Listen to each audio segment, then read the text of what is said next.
Bonjour à tous, bienvenue et je me présente.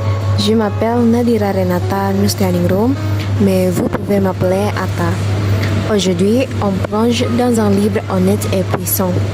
Simple Passion, d'Annie Ernaux, publié en 1991, sous le titre Simple Passion. Ce petit livre frappe fort et reste en tête longtemps. On va explorer son style révolutionnaire, l'écriture plate, une écriture simple, sans métaphore. Elle transforme une obsession personnelle en vérité universelle. À la fin, vous verrez pourquoi ce n'est pas juste un nouveau, mais un acte littéraire radical. Restez avec moi, ça va être intense. Passion simple, d'Annie Ernaux raconte un moment profond de sa vie. Elle devient la maîtresse d'un diplomate marié d'Europe de l'Est, ce qui semble être une aventure ordinaire vue comme une honte sociale est transformée en quelque chose de romantique. Ernaux utilise un style vulgaire et simple, sans filtre. Cela montre ses émotions les plus intimes, l'obsession, la passion et la sexualité. La lecture est intense. On ressent de l'empathie, un lien personnel mais aussi un malaise. En même temps, on admire le courage d'Ernaux. Elle parle de sujets tabous et érotiques. Ce livre pousse à réfléchir sur le stigma social autour des aventures. Il défie les lectures à sujet, l'expérience d'un point de vue rare, loin des normes sociales. Elle décrit l'angoisse d'attendre ses appels, la joie des rendez-vous secrets à l'hôtel et le vide de ses options. A reste mystérieuse, son visage clair, sans voix, sauf une phrase intime qu'il dit une fois. Elle garde ses défis et sa vie quotidienne en arrière-plan. Le désir la consume. Elle note des objets pour se souvenir. Naturellement, je ne me lavais pas avant le lendemain pour garder son sperme en moi. Cela évoque l'objet petit a de Lacan de la psychanalyse, un objet impossible qui cause le désir. À la fin, elle le décrit, 38 ans, jeune, sans enfant, yeux verts, blancs, grands, un peu comme Alain Delon. Elle voit sa femme comme un miroir sexuel. Imagine leurs ébats. Note qu'elle veut des enfants, mais n'en a pas. Ça montre à quel point Ernaux entre dans sa vie. Après son départ, une dépression profonde. Une nuit, j'ai pensé à me faire tester pour le sida. Au moins, il m'aurait laissé ça. Cela souligne un stéréotype genré. La femme prend les risques physiques, mais l'homme reste absent. Publié en 1991 chez Gallimard, Simple Passion arrive pendant un changement en littérature française des années 90. Le nouveau roman expérimental s'efface, l'autofiction monte. Des auteurs comme Hervé Gibert mélangent viril et fiction. La pornographie est légale depuis les années 70 avec des films ex-taxés et populaires. Mais la société reste conservatrice avec des groupes catholiques qui critiquent les mœurs libres. Le féminisme de troisième vague pousse pour l'égalité contre le harcèlement. Des voix comme Marguerite Duras ou Hélène Cixous combattent le patriarcat. Le livre d'Ernaux visualise cette époque. Il montre l'ouverture de la sexualité féminine sans honte au milieu de tensions. Son obsession choque certains féministes qui voient une dépendance à un homme ou à une masculin. Mais son style plat clame la vraie liberté sexuelle. Au cœur du génie d'Ernaux, il y a l'écriture plate. C'est un refus des ornements. Pas de métaphores, pas d'explications psychologiques, juste des faits comme des preuves. Elle écrit: je ne veux pas expliquer ma passion, cela voudrait dire que c'est une erreur ou un désordre à justifier. Mais je crois que c'est ce qu'il y a de plus important dans mon travail. Je n'en étais pas vraiment consciente lorsque j'ai commencé d'écrire, mais au fur et à mesure que j'ai écrit des livres, je me suis rendu compte que c'était fondamental et que ce que je souhaitais, c'était au fond tout ce que me donnait la mémoire. J'avais envie que ça soit sauvé. L'idée de sauver ce qui a été vécu, pas seulement par moi, mais par toute une génération, c'est même de sauver le présent, ce que j'appelle sauver le présent.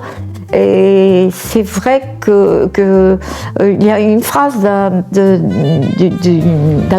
je veux juste la décrire. Et naturellement, je ne ressens aucune honte à écrire ces choses à cause du temps qui sépare les moments où je les écris. Quand seul je peux les voir du moment où d'autres les liront.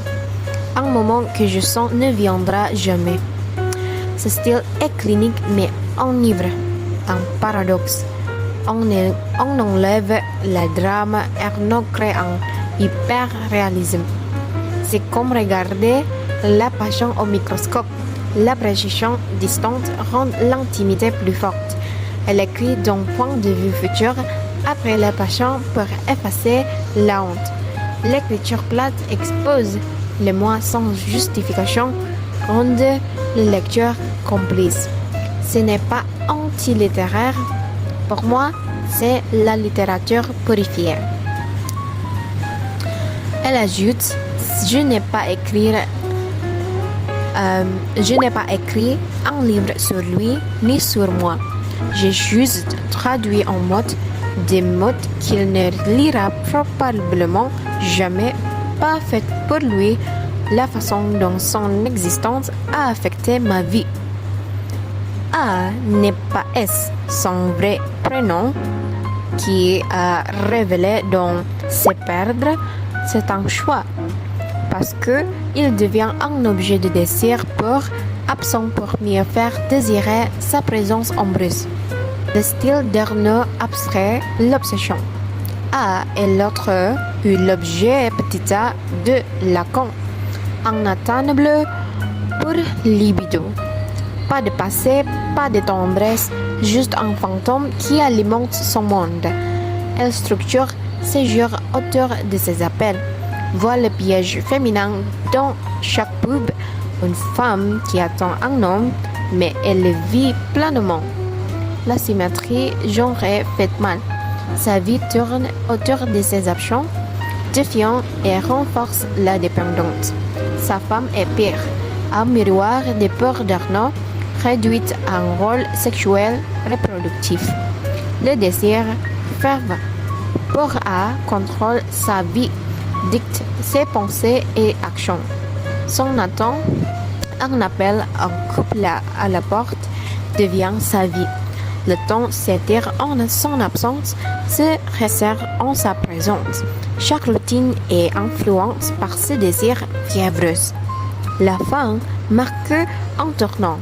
Leur dernier rendez-vous, premier dimanche de la guerre du Golfe, 6 février, avec des thés sur l'Irak et l'Occident. Pour la première fois, pas de sexe d'abord.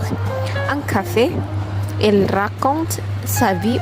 Ils font la mort au feu rouge entre Nanterre et Pont-de-Neuilly. 3 jours après, Art repart de France. Promet un appel qui ne vient pas. Arnaud Détache réalise la violence de cette réalité et elle espère encore que son avion de Copenhague s'écrase si elle ne le revoit pas. Elle garde l'inventaire du fer qu'il a bu ivre et le remercie. J'ai pu approcher la frontière qui me sépare des autres, au point de croire parfois que je pouvais la franchir. Dernier paragraphe sur le luxe. Au fil du temps, elle voit l'inégalité. Ces moments intense manque d'engagement mutuel. Son départ laisse un vide silencieuse qu'elle affronte. Les critiques adorent Passion simple pour son audace. Alain Gérard dans Madame, c'est à vous que j'écris de 2000, de son honnêteté implaçable. Son style plat élève le banal en tragédie. C'est un manifeste féministe en négatif. Pas de méchant, pas de victimisation, pas de romance. Elle expose juste la force déshumanisante de la passion. La fin est plate et dévastatrice. La passion s'était datée printemps 1989. Pas d'épiphanie, juste l'arrêt. Ça évoque Freud et Rose, pulsion de vie désir, et Thanatos, pulsion de mort, dissolution. Son obsession flirte avec l'anéantissement. Crise corporelle, vide émotionnel, mais l'écriture la ressuscite. Le corps est en archive, mais la platitude signe la survie. La passion meurt, le texte dure. C'est un triomphe retenu. J'ai relu le livre 3 fois pour en saisir le son fragmenté. Ce n'est pas une morale claire, mais un voyage introspectif au cours de désirs obsessifs, de la mort et de la condition humaine. Passion simple transforme la liaison en art, tise le personnel dans l'universel. Merci d'avoir regardé et à bientôt.